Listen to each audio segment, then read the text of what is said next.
আসসালামু আলাইকুম বন্ধুরা। নগদ থেকে বিকাশে টাকা ট্রান্সফার করার অপশনটা চালু হয়েছে। অনেকে হয়তো জানেন না যে নগদ থেকে বিকাশে কিভাবে টাকা ট্রান্সফার করতে হয়। তো চলুন এই বিষয়টা দেখি যে নগদ থেকে কিভাবে বিকাশে টাকা ট্রান্সফার করব। তো প্রথমত আমরা যে নগদ অ্যাপস আছে এই অ্যাপসে ঢুকবো। অ্যাপসে ঢোকার পরে আমরা পিন পিন প্রবেশ করে মূল মেনুতে ঢুকবো। ঢোকার পরে আমাদের যে এখানে যে ট্রান্সফার মানি লেখা আছে, যেখানে ট্রান্সফার মানিতে ঢুকবো। ট্রান্সফার মানিতে ঢোকার পরে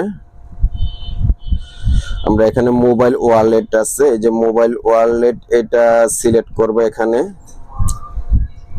মোবাইল ওয়ালেটে ঢুকলাম। ঢোকার পরে আমাদের এখানে যে বিকাশ নাম্বারটা দিব, যে এখানে বিকাশ নাম্বারটা দিতে হবে। তো আমরা যে কোনো একটা বিকাশ নাম্বার দিয়ে নিতে পারবো। তো এখানে যদি সেভ করা কোনো নাম্বার থাকে এটাও দেওয়া যাবে। তো আমি নাম্বার একটা দিয়ে নিতেছি। তো আমি একটা নাম্বার দিয়ে নিলাম। দিয়ে নেওয়ার পরে এখানে আপনার এই যে কোনা তীর চিহ্ন আছে এটাতে প্রবেশ করতে হবে। এটাতে দেওয়ার পরে আমাদের ওয়ালেট আপনার এই যে এখানে দেখাইতেছে, আমাদের এখানে ওয়ালেট সিলেক্ট করতে ট্যাপ করুন। তো আমরা এখানে ওয়ালেট সিলেক্ট করব। যেমন আমরা এখানে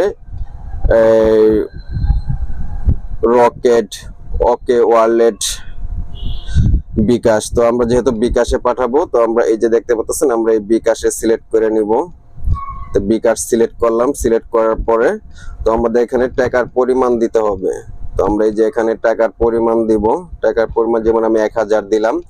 দেওয়ার পরে এই যে আপনার দেখাইতেছে এখানে এগিয়ে যান। তো আমরা এখানে এগিয়ে যান এখানে ট্যাপ করলাম। ট্যাপ করার পরে এই যে এখানে পুরো বিস্তারিত দেখাইতেছে কয় টাকা চার্জ কাটবে, কয় টাকা ই করবে। 1000 টাকা পাঠাইলে পরে 8 টাকা 50 পয়সা চার্জ কাটবে।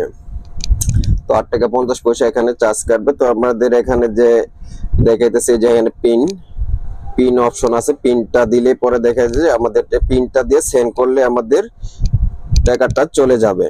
তো আমরা যদি পিন দিয়ে এখানে আপনার যে নগদের যে পিনটা আছে, আমরা যেহেতু বিকাশে পাঠাবো, নগদের যে পিনটা আছে ওই পিনটা আমরা এখানে দিয়ে নিব। এই যে পিনটা এখানে দিয়ে নিলে পরে এই যে পরবর্তী ধাপে যদি আমি ট্যাপ করি, পরবর্তী ধাপে ট্যাপ করলে পরে আমাদের টাকাটা সেন্ড হয়ে যাবে।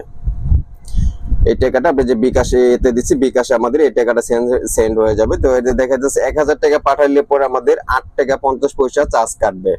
তো ধন্যবাদ সবাইকে ভিডিওটি দেখার জন্য। আসসালামু আলাইকুম।